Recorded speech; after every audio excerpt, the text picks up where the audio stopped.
से बेड़ा पार। कि भगवान भाव के भूखे हैं। ऐसा एक बंधन, प्रेम का बंधन, जिसमें हमारे प्रभु बंध जाते हैं। देखिए, हमें अपने अंदर ऐसा भाव जगाना है, ऐसा प्रेम जगाना है कि हम भगवान के पास ना जाए बल्कि भगवान हमारे पास आ जाए। आपने कथा सुनी होगी सबरी की। भगवान को उन्होंने पुकारा था, लेकिन वो भगवान के पास नहीं गई थी।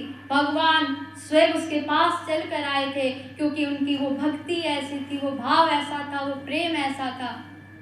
हमारा भी ऐसा ही भाव होना चाहिए कि ऐसे भगवान का कीर्तन करें, ऐसे भगवान को पुकारें कि हमें मंदिर ना जाना पड़े। भगवान को हम कह सके कि प्रभु, सारे दिन मंदिर में बैठे रहते हो, कभी बाहर भी तो निकल लिया करो, कभी श्यामा मेरे घर भी तो आया करो, कभी श्यामा मेरे घर भी तो आया करो।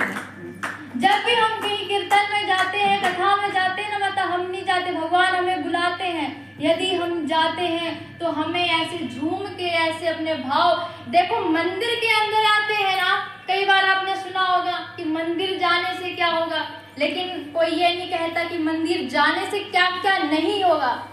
मंदिर जाने से हमारे अंदर क्रोध, हिंसा, मोह, माया, ये सब बस उस चौखट के बाहर रह जाती है, पूरा संसार बाहर रह जाता है, और हम और हमारे प्रभु की जो प्रतिमा होती है, बस वो आमने और सामने होता है।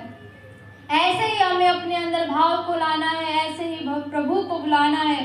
देखो, जो भगवान के भक्त होते हैं ना, वो यही कहते हैं, प्रभु चाहे तू मुझे झोपड़े में वास दे, चाहे तू मुझे महलों में रखे, प्रभु तू जैसे भी मुझे रखे सो मैं रह लूंगा, लेकिन मुझे तू रख ले।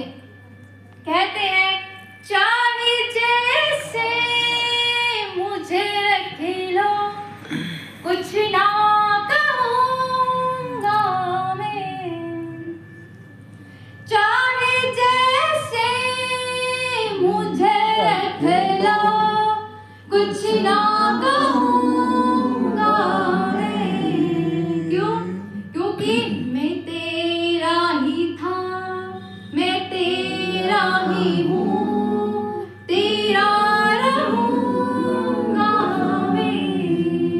मैं तेरा ही था, मैं तेरा ही हूँ, तेरा रहूँगा मैं। हमें भी अपने अंदर एक ऐसा भाव लेकर आना है, ऐसे ही भगवान को क्या है, पुकारना है।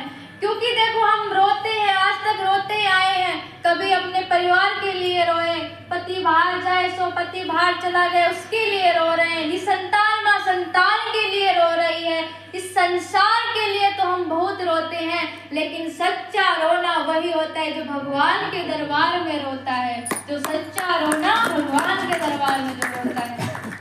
यदि भगवान के, देखो मैंने आपसे कहा था कि प्रभु से हम कहेंगे कि प्रभु मंदिर में नहीं हमारे घर आया करो, ये कहने के लिए भी हमें वो भाव लेकर आना है। जब आंखों से अश्रु टपक जाए तो समझ जाना हम उस लायक बन गए कि प्रभु को हम बुलाएं। क्योंकि संसार के लिए तो रोते हैं, लेकिन प्रभु के लिए जो रोता है वही सच्चा रोना होता है। लेकिन झूठ मूठ के आंसू नहीं, सच्चे आंसू, है ना। झूठ मूठ का नहीं रोना, सच्चे आंसू निकल जाते